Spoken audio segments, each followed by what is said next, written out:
El Salvador plans to create a Bitcoin city and raise $1 billion by a Bitcoin bond. The new city is near a volcano, will be funded with cryptocurrency, has been described as a James Bond type plan with zero taxes, zero infrastructure, and much, much more. Meanwhile, the president of El Salvador, Nayib Bukele, has outed 5 or 6 of the Supreme Court magistrates, removing them from the constitutional chamber, as well as the attorney general, replacing them with party loyalists. Surely everything will be fine with these brand new Bitcoin bonds. Remember, not your keys, not your coins, and this Bitcoin city. No honeypot there. You can trust it. You'll be safe. Dan Eve, your thoughts on exciting actions in El Salvador?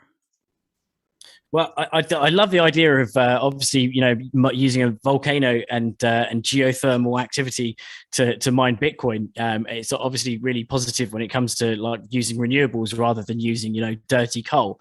But also, obviously, they don't want to make it. I'm sure they're thinking of this, but not too close to the volcano, right? Because Bitcoin City will become Pompeii. Drum roll, please. Sorry, but yeah.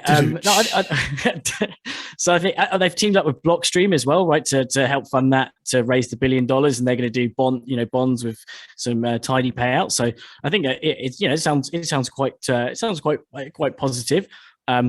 It'd be interesting to see if it's made one of these sustainable cities, and obviously it's going to be pretty high tech. I'm pretty sure I read about the tax benefits there as well. It's like 0% tax on Bitcoin capital gains, and so that's going to probably bring a lot of money to the country. So I think it kind of sounds like quite a cool thing, right? And a lot of that money can flow back into the infrastructure, into the rest of the country. So although there may be like calls of a coup d'état and everything else that's happened along the way, which it's just always not all that's fantastic, but ultimately it seems long term this Bitcoin city might have some really good effects on the rest of the country. And although there's been protests about the recent legislation, that could be turned around by the inflows of money. It's not a coup, it's a coupe. It's a small car. Martin Wismar, your thoughts on El Salvador?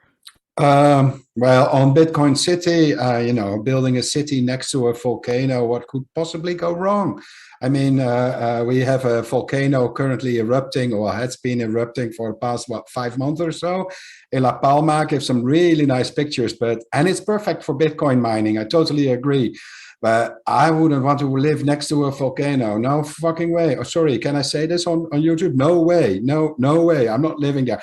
But you have to hand it to them. They're making it happen. So that's like, at least they got the guts to just do it. So very brave for people living next to the volcano. I hope they will be able to monitor all those miners. But I would probably have moved a little bit further away from the volcano and just leave noisy miners next to the volcano. Yeah. If life gives you lemons, make lemonade. If life gives you volcanoes, geothermic Bitcoin miners. It's also politics. I think politics are for puppets. So I don't do any politics myself. So I can't really comment on any politics on El Salvador, or this. I don't even follow it. I just find it totally not interested. I'm really just Bitcoin, really. Hey, Martin, just as a heads up, basically all of El Salvador is next to a volcano. Oh, okay. But yeah, it's in a bunch of volcanoes. They're all over the area. So basically anywhere you are in El Salvador, you're next to a volcano. Oh, then we're doomed. Then we're doomed. You at least have the advantage of also being next to the beach. Well, you know the 3 laws of real estate: location, location, location. That sounds like a rough one, though. Josh Shigala, your thoughts on El Salvador? Yeah, actually, my brother lives on Palma, and his girlfriend's finca just got flattened by a lava tongue, like literally just burnt up. But I think the volcanoes, I don't know how dead they are over I don't know. I mean, for them to mine Bitcoin, they can't be too dead, but not too alive. You got to find that middle ground. But yeah, look, it's a really interesting. The thing about governments and being a Bitcoiner is you kind of go like this a little bit. The early ones, anyway. I don't know. The newer ones are a bit different. But